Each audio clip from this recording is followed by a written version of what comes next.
안녕하십니까. 이 시간에는 한국에서 왜 범죄자는 계속 늘어만 가는가 하는 문제에 대해서 간단히 이야기를 해보겠습니다. 대한민국 국민들은 누구나 다 북한과의 체제 경쟁에서 대한민국이 이겼다고 자랑스럽게 이야기를 합니다. 그런데 왜서인지 이 나라 이 땅에서는 범죄가 줄지를 않고 계속 늘어만 갑니다. 요즘 들어서 묻지마 폭행의 뒤를 이어 백주의 칼부림과 또 살해 협박이 날이 갈수록 점점 늘어만 가기 때문에 국민들은 서로를 믿지 못하고 불신하며 불안에 떨고 있습니다. 이런 속에서 한덕수 총리가 범죄 해결 방안이라고 요즘에 제시한 것이 겨우 군 복무자들을 줄여가지고 8천여 명의 의경들을 모집할 것이라고 했기 때문에 제가 구태여 오늘 이 방송을 합니다. 결국 한 총리는 집 지키는 울타리를 뽑아가지고 집안의 쥐를 잡겠다는 방안을 내놓은 셈입니다. 저는 총리는 고사하고 한 개 가정의 가장 자격도 없는 사람이라고 혹평을 합니다.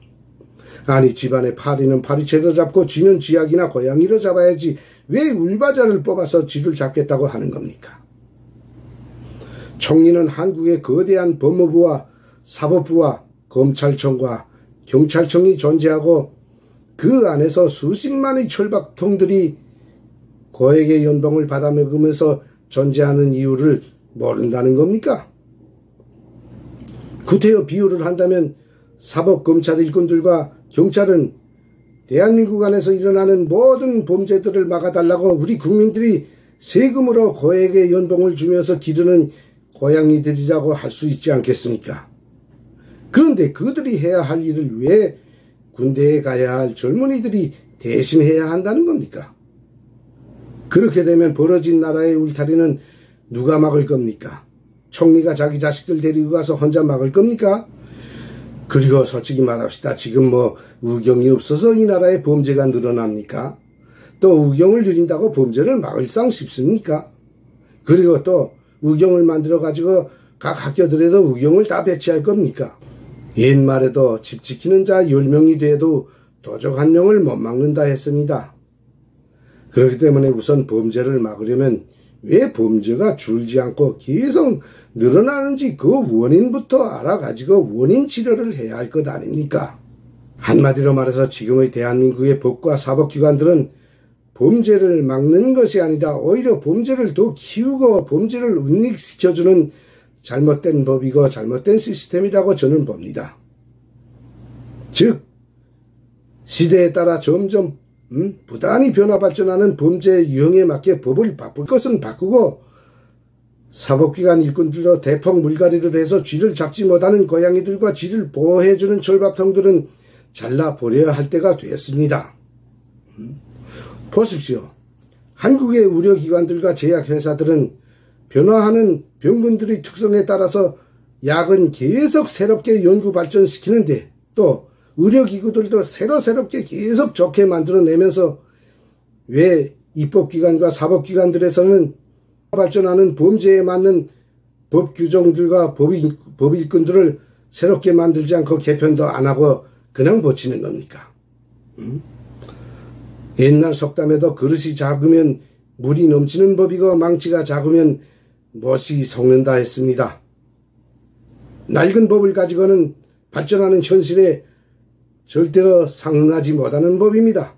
그렇기 때문에 발전하는 현실에 맞지 않는 법은 또 규정은 고치고 권력의 눈치를 보거나 사상이 바로 서지 못한 법일꾼들은 그 권한을 박탈해버리기 전에는 의경을 8,000명이 아니라 80만 명으로 늘린다 해도 범죄를 절대로 막을 수는 없습니다. 우선 범죄를 줄이려면 첫째로 현실에 맞지 않는 지금의 촉탁소년법과 살인자에게 겨우 5, 6, 7년형을 내리고 무기징역자를 도중에 방면하는 등 낡고 뒤떨어진 법과 규정들은 폐지하고 살인자는 무조건 사형시키고 어린 소년이라 해도 그 죄의 고의성에 따라서 엄벌에 처하는 새로운 법과 강력한 법을 내와야 합니다. 그리고 정당방위에 대한 규정도 피해자의 입장에서 새롭게 고쳐야 합니다. 아니 매를 맞아 죽어가는 사람이 자기를 방어하느라고 몇 대 같이 때렸는데 그것을 같은 가해자라고 보는 이 대한민국의 법은 도대체가 국민을 위한 법이 아니라 깡패나 살인자들을 위한 법 같습니다. 이런 잘못된 법 규정 때문에 정의감이 강한 한민족인데도 나쁜 자들에게 폭행을 당하는 피해자들을 도와주려는 의인들이 점점 사라져가고 있지 않습니까?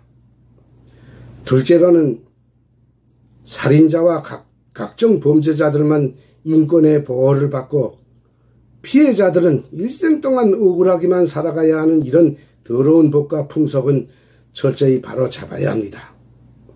우선 죄를 지은 범죄자들 즉 살인자들은 피해자들과 국민들이 마음이 시원하게 중벌에 처하고 신상공개를 무조건 해서 국민들과 자라나는 새 세대들에게 죄를 지으면 저렇게 된다는 깊은 인식을 심어주어야 합니다.